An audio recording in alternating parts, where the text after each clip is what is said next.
ప్రకాష్‌కు 5వ ఏటే తల్లి పోవటంతో తండ్రి గారాబం చేస్తాడు. దాంతో పిల్లవాడు ఎవరి మాట లెక్క చేయకుండా ఎప్పుడూ ఏదో ఒక పెంకితనం చేస్తూ, తన తోటి పిల్లల్ని ఏడిపిస్తూ, క్లాస్‌లో టీచర్లు చెప్పిందేదీ పట్టించుకోకుండా వట్టి మొండిఘటమైపోతాడు. చివరకు కన్నతండ్రే తనని హాస్టల్‌లో చేరుస్తాడు. ప్రదేశం మారినా ప్రకాష్ స్వభావంలో ఎటువంటి మార్పు ఉండదు. ఇదిలా ఉండగా ఓ రోజు ప్రకాష్ చదివే హాస్టల్లో అతను చదివే తరగతిలోనే శివ అనే ఒక పిల్లవాడు జాయిన్ అవుతాడు.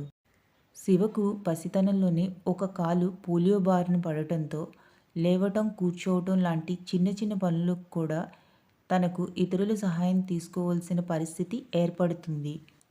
తరగతి గదిలో పిల్లలు కొందరు శివ పోలియో కాలిని చూసి ఆట పట్టిస్తుంటే అక్కడే ఉన్న ప్రకాష్కు పీకల్లోతు కోపం వస్తుంది. ఆ ఆకతాయి పిల్లలకు ప్రకాష్ గట్టిగా బుద్ధి చెప్తాడు. ఇక అప్పట్నుంచి ప్రకాష్, శివ మంచి స్నేహితులు అవుతారు. క్లాస్లో ఒకే బెంచీపై కూర్చోవటమే కాదు, కలిసే భోజనం చేసేవారు. హాస్టల్ గదిలో కూడా కలిసే పడుకునేవారు.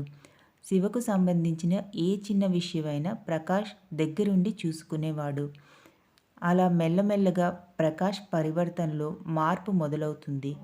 ఉదయాన్నే లేచి చదువుకోవటం, క్లాస్ టైంకు కాస్త ముందుగానే క్లాస్కు వెళ్ళి బ్లాక్ బోర్డ్ క్లీన్ చేయటం, చాక్ పీస్ డస్టర్ టీచర్ కోసం రెడీ చేసి బల్లపై పెట్టి, ప్రేయర్కు ముందే అంతా రెడీ చేయటం వంటి ఉపయోగపడే పనులు చేస్తూ ఎంతో పద్ధతిగా మసులుకోవడం ప్రారంభించాడు ప్రకాష్.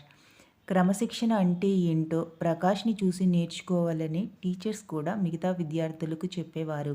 అందుచేత పిల్లలు కూడా ఎవరికి ఏ ప్రాబ్లం వచ్చినా ప్రకాష్తోనే షేర్ చేసుకునేవారు. దాంతో పిల్లవాడి ప్రకాష్ కేవలం శివకే కాక మొత్తం తరగతి పిల్లలందరికీ మంచి మిత్రుడవుతాడు. ఆకాశంలో ఎత్తున ఎగిరే గాలిపటానికి దారం తోడైనట్టు శివ బాధ్యత ప్రకాష్ ఉన్నతమైన వ్యక్తిత్వానికి, సత్ప్రవర్తనకు ఆనకట్టగా మారింది.